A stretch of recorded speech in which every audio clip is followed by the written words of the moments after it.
परम सत्कायोग गुरु प्यारी सात संगत जी, राधा स्वामी जी।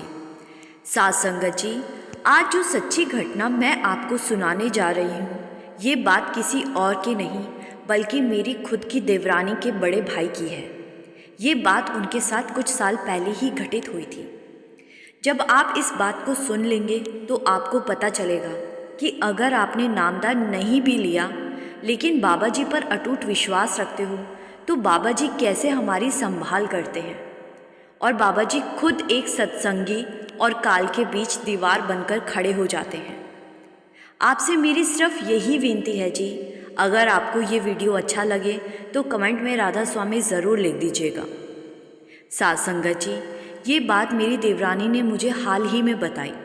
जब ये घटना हुई उस समय उनकी शादी नहीं हुई थी, लेकिन रिश्ता पक्का हो चुका था और उनके एक बड़े भाई भी हैं। उस समय उनके भाई की उम्र 27 साल थी और उनके भाई की शादी उस समय हो चुकी थी। वो लोग पहले से ही एक सत्संगी परिवार से हैं और उनके माता पिता बहुत ज़्यादा सेवा और सिमरन किया करते हैं। परिवार के सभी सदस्य बाबा जी को बहुत मानते हैं और उनकी मम्मी पहले सत्संग करता हुआ करती थी। जब मेरी देवरानी के भाई के साथ ये घटना हुई उस समय भाई ने नामदान नहीं लिया हुआ था, लेकिन सेवा और सत्संग पर वो हमेशा जाते थे और बाबा जी पर अटूट विश्वास भी किया करते थे। एक बार उनके पड़ोस में किसी के घर जागरण का प्रोग्राम था, तो जैसा कि होता है कि पड़ोसियों को बुलाया जाता है, तो जिस रात ये सब हुआ उस रात मेरी देवरानी और उनके बड़े भाई को छोड़कर बाकी सब लोग जागरण पर चले गए। और इधर कुछ देर के बाद भाई ऊपर अपने कमरे में सोने के लिए चले गए और लगभग 20 मिनट के बाद एक घबराहट के साथ भाई दौड़ते हुए नीचे वापस आए और मेरी देवरानी से कहने लगे कि मैं जा रहा हूँ, मुझे बाबा जी लेने आ रहे हैं। ये सुनकर वो बहुत घबरा गई और देखते ही देखते उनका भाई गिरने लगा, तो उसने उनको संभाला और अपने मम्मी पापा को फ़ोन कर दिया और अपने भाई के मुंह में बाबा जी का प्रसाद डालना शुरू कर दिया और साथ में मोबाइल पर बाबा जी की विनती अरदास चला दी। कुछ ही सेकंड के बाद उसने देखा कि भाई की आंखें बंद हो गई और ये देखकर वो और भी घबरा गई और इतने में मम्मी पापा भी घर पहुंच गए और मम्मी पापा के साथ कुछ सत्संगी लोग भी घर आ गए।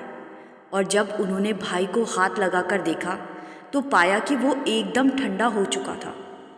इतने में सामने रहने वाली एक बुजुर्ग अम्मा भी घर आ गई और अम्मा ने जब भाई को हाथ लगाया तो अम्मा ने बता दिया कि ये जा चुका है।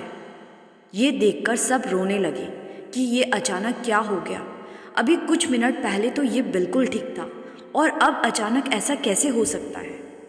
लेकिन लगभग 10 मिनट के बाद भाई ने आंखें खोल ली और ये देखकर आसपास खड़े लोगों को अचंभा हुआ कि जिसकी मृत्यु को अभी 10 मिनट पहले कंफर्म किया गया था वो फिर से जीवित हो उठा।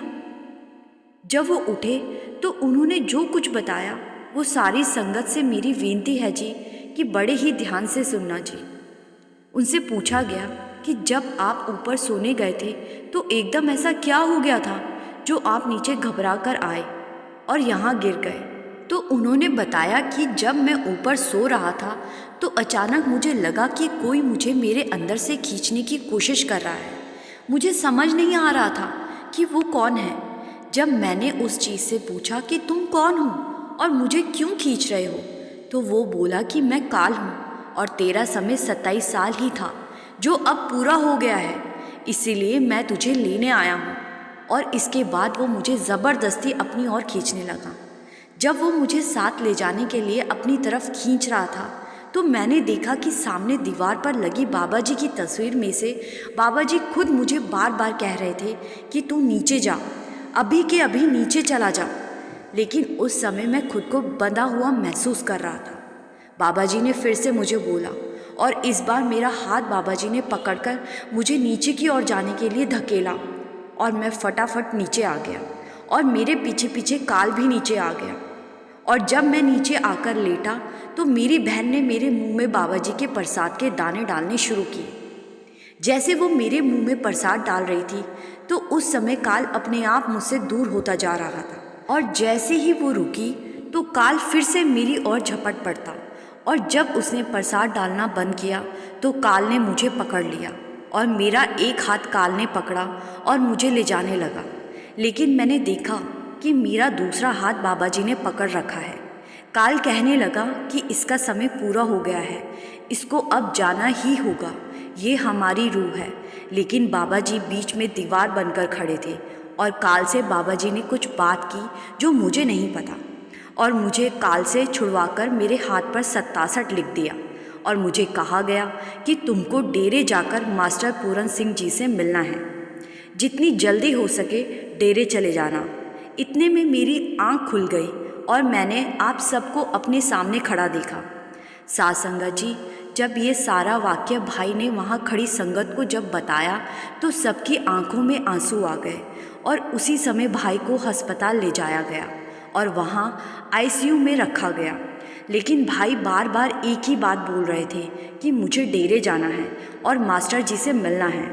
तो 2 से 3 दिन के बाद जब उनकी हालत थोड़ी ठीक और परिवार वाले उन्हें डेरे ले जाने लगे तो उन्होंने कहा कि मेरी मम्मी नहीं जाएगी, बाबा जी का हुक्म है कि मम्मी घर पर रहकर भजन सिमरन करेगी। तो इसीलिए उनकी मम्मी को छोड़कर बाकी सब लोग डेरे की ओर रवाना हो गए। और वहाँ जब मास्टर पूरन जी से मिलने की बात कही तो मास्टर जी ने सेवादार को कहा कि सिर्फ भाई को ही अंदर बुलाना, बाकी सब परिवार वालों को बाहर ही बिठा देना। तो जैसे ही भाई अंदर कमरे में गए तो मास्टर जी ने देखते ही कहा कि आ गया तू, जैसे उनको पहले से ही पता था कि कोई इतनी दूर से मिलने आ रहा है। तो उन्होंने भाई को अपने गले से लगा लिया और गले लगते ही भाई रोने लगे और सारी बात मास्टर जी को बताई।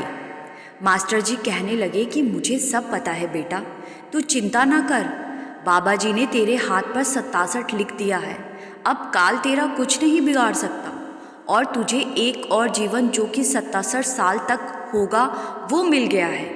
इसके बाद भाई ज़ोर ज़ोर से रोने लगे और मास्टर जी के गले ऐसे लगे मानो पहले से उन्हें जानते हो। इसके बाद उन्होंने भी नामदान ले लिया। साध संगत जी, ये बिल्कुल सच्ची घटना है और जिसने भी ये सुनी थी उसकी आंखों में बाबा जी के प्रेम में आंसू आ गए थे। आपने देखा कि कैसे बाबा जी अपने प्यारों की संभाल करते हैं। अभी तो उन्होंने नामदान भी नहीं लिया था, लेकिन उनके मन में बाबा जी के प्रति इतना ज़्यादा विश्वास था कि बाबा जी खुद उनको काल के मुंह से निकालकर 27 से 67 उनकी उम्र कर गए। साध संगत जी, आकस्मिक मृत्यु तो उनकी होती है जिनके सिर के ऊपर पूर्ण गुरु का हाथ नहीं होता। पूर्ण गुरु की शरण में आने वाले जीव की ऐसे आकस्मिक मृत्यु सद्गुरु कभी नहीं होने देते। बाबा जी काल से अपनी रूह को अपने आप छुड़वा लेते हैं। प्यारी साध संगत जी, अगर आपको ये वाक्य सुनकर अच्छा लगा तो कमेंट में राधा स्वामी ज़रूर लिखिएगा। गुरु प्यारी साध संगत जी, राधा स्वामी जी।